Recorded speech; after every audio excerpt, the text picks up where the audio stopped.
All right, today is the day that I'm sure you guys are all waiting for. I'm giving away my Curado here to whoever was closest, and I don't even remember. It's been like a month since I made that Revo unboxing video, so I don't even remember the number. I think it was like 760 something, so I'll find out for sure. I'll check the phone comments and see who was the closest. Oh, 717. That kind of faded a little bit, but 717 is the winner. I don't know who that is yet. I'm gonna just sort through all those comments and see who's the closest. But a couple updates. This week really sucked for fishing this last week. Actually, one day I kind of did pretty dang good, but fished a lake that I usually do fairly good at with moving baits and like spinner bait. I got my spinner bait bit off. Pike actually somehow broke my 40-pound titanium leader. I don't know if it was just old and just had a weak spot or whatever, but broke a 40-pound titanium leader, and then I got 3 bite offs on my double wide beavers. So I'll show you guys what those look like in a second, but those are the 2 lures working. So I went back. I have some 40-pound test Rio wire bite tippet right here, and this stuff is pretty sweet. Like, you can like tie legitimate knots with it, but it's bite proof. So I don't know how long it's gonna last. You know, it might not last too terribly long, but it's nice to go out and get some trips where you're throwing plastics and the pike are just eating them up and you're getting bit off all the time, especially when I got like nice quality flipping hooks and tungsten sinkers. I hate getting that stuff bit off, and it's definitely a real threat up here in Minnesota, a real possibility that you go out and you just start donating tons of lures to pike. It really sucks. The soft plastics are definitely moving slow enough that they can fully eat them and bite you off. And it doesn't matter. People will say, oh, you gotta use braided line. It does not freaking matter. I was using 40-pound braid and these pike would bite it off like nothing. So it might be slightly more bite resistant than 10-pound test mono, but not really. If they're gonna bite you off, they're gonna bite you off. You gotta have a leader. So I'll show you guys what I was catching them on the other day, and I will pick the winner. So figure that out right now. All right, so I got the 2 setups here. So I was fishing this lake 2 days prior, actually 1 day prior, like a mid-afternoon and then a later before dark bite, and throwing a Chopo, which is like a topwater whopper plopper type lure, which I had actually done pretty well with on this lake at different times. So they weren't hitting that, and then I was throwing a spinner bait and I only got 1 bite on that. Actually, I got one break off and 1 bite. And I was kind of assuming, like, you know, maybe the fish just aren't biting today. Maybe it's not a good day. You know, I've caught them on spinner baits here super well in the past. I've caught them on topwaters here in the past. And I've definitely been guilty of this before. You go out there, you throw your couple moving baits you've had success with on before, and you're not catching anything. You're like, no, I guess the fish just aren't biting today. But I brought the double wide beaver with, and I was like, well, maybe I should just throw this once. And I got bit off on my first cast, and then I got bit off 2 more times, like back to back. And I was like, what the heck? These fish don't want a spinner bait. They don't want a topwater. And the water's quite dirty. And I was gonna throw this thing. I was like, what's even the point of throwing this thing? Because the water's so dirty and this thing doesn't really, you know, vibrate that much or anything. They probably won't even be able to find it. And I was definitely wrong. They were just smashing this thing. So it's kind of hooked goofy because I caught a couple fish on it, and then I pulled the top little ½ inch or so off and just tried to re-rig it again. But this is a black and blue reaction baits double wide beaver. So I got that on like a 4/0 flipping hook, and then I got my ½ ounce tungsten weight, and then my little like peg stop, but it actually stops at this knot here. So this is, I tied this like a double uni knot to this bite proof leader, and then I just did a Palomar knot to that flipping hook. Doesn't look super great. I think there's like some kind of coating on the wire that started coming off, but I mean, it prevented bite offs. I got 5 pike on it, and then I got 5 bass on it too. So if you're fishing really clear water, unfortunately you probably don't want to do this, because if you got that wire leader on there, unless the fish are super active and really biting good, that wire leader might stop the bass from biting it. But it is just frustrating as hell to go out and just get bit off constantly by pike, and you're almost willing to sacrifice some bass bites for, you know, not getting bit off by pike every other freaking cast. I mean, you can see this thing. There is just big gashes in it from getting bit by pike and teeth marks everywhere.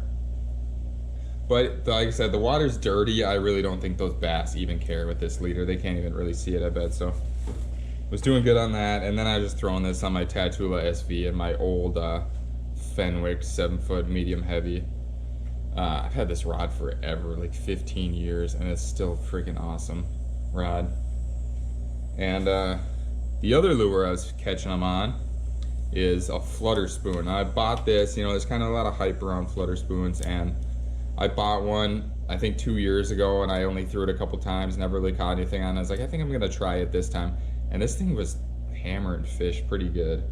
So this is just a 5-inch Nichols Lures Lake Fork flutter spoon. I don't know if it's like sexy shad or whatever color. I don't think the color really matters as long as it's flashy like that. Then I got a little titanium leader on that too, like a 6-inch, probably only 30-pound test titanium leader. Throwing that on a 7-foot medium heavy moderate fast rod. And then I got the Daiwa Tatula, or not Tatula, Daiwa Alphas SV, which is a little bit of a smaller reel. It's only an 80 size, but pretty sweet combo. So I'd throw this out there, let it sink to the bottom, and then I would either give it like an aggressive rip up and let it flutter back down, which is working good. Otherwise, sometimes I would do a little bit more modest where I'd lift and I'd probably reel like 6 or 7 times and then I'd let it fall. So not really snap jerking it, but kind of like slower pulling it up. And really what they want to hit it on the fall. So when it's fluttering down, you just watch your slack line there, and you'll see the line kind of jump, jump, jump when this thing's fluttering back and forth. And then it'll stop when it hits the bottom. Otherwise, when a fish hits it, it usually doesn't just stop. Like, they usually hit this thing pretty good. So you'll see it, like, you'll see your line move, you know, 6-8 inches or whatever, and you're like, okay, I know I got a fish there. And you want to let the line stay pretty slack so this thing can flutter down pretty well. But you want to keep an eye on the line. I got white braid on there, so it's pretty easy to look at. And then just watch that line, and you don't want to leave it fully slack. Like, I like to just hold the rod tip up a little bit just so you have, like, your line's not directly straight down with a lot of tension on it, but it's kind of, you know, you just got slight taut action in your line, I guess I would say, whatever. And you can feel them hit that spoon. So of course, then I had to go to Runnings and stock up a little bit. So I got a few packs. These are the flipping hooks, VMC heavy duty flipping for some Kender's tungsten. These ones are actually just 3/8 right now, but 3/8 or ½ ounce works good. You can go heavier if you're fishing like heavy cover. And then 4 packages. So these are what they are. Reaction Innovations, double wide beaver. They got a couple different styles. This one's just like the biggest one. And these things are pretty sweet. But any type of little creature baits like this actually work really well. And they don't have a ton of action for the most part. Like, they have little appendages and stuff that move around a little bit, but they're not like super aggressive. You know, it's not like a worm with big curly tail or anything like that. They're kind of moderate action, but they work really well, especially when these fish are not like super active hitting moving baits well. So, all right, I'm gonna go through the comments. 717, see who wins, and I'll comment on my last video that you are the winner, and we'll get your mailing address, and I'll send that thing out to you probably Monday or Tuesday. All right, looks like James Barron 740 was the closest to 717. So James Barron, just comment on your comment here.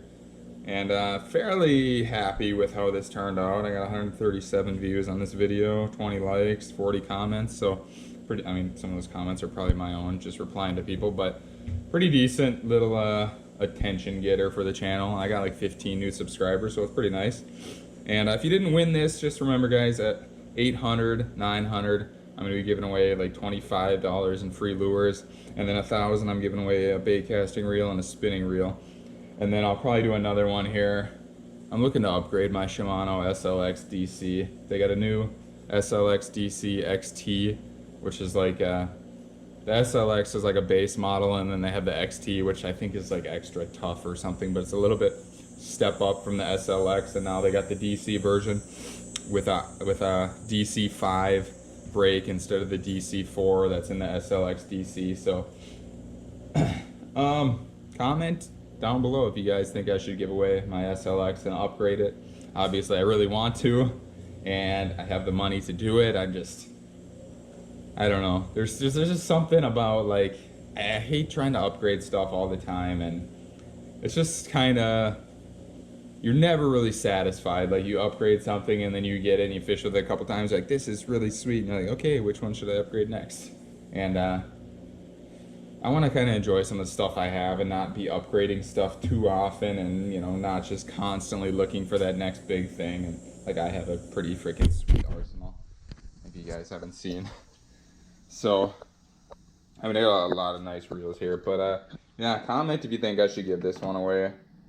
I really would like to upgrade to the SLX DC, and that'll probably be the next one, honestly. I mean, yeah, comment if you guys want to win that. I'm sure everybody wants to win that, but that'll probably be the next one. And then I may get a new muskie reel, because I'm gonna go muskie fishing this fall. So we'll see what... Okay, I'm still recording. I'll see what happens there, but like I said, I don't really want to upgrade all the time, especially when my old ones are working. Maybe once like one breaks, I'll upgrade to, and maybe like next year I'll upgrade one or two also, and just let you guys have a chance to win my old ones. Like I said, I am a freaking gear junkie, and I always like trying new stuff and just upgrading my arsenal, but I don't want to be just constantly feeling like I need the best new thing and not really enjoying what I have, because my arsenal is freaking amazing right now.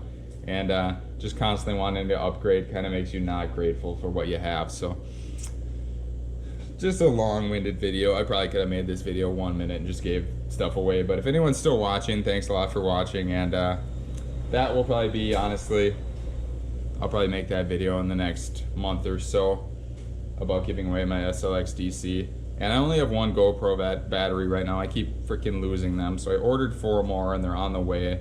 But hopefully get out and do some fishing and like educational, entertaining fishing videos very soon. So thanks for watching this, guys. James Barron. I'll comment and send you out that Curado, and see y'all in the next video.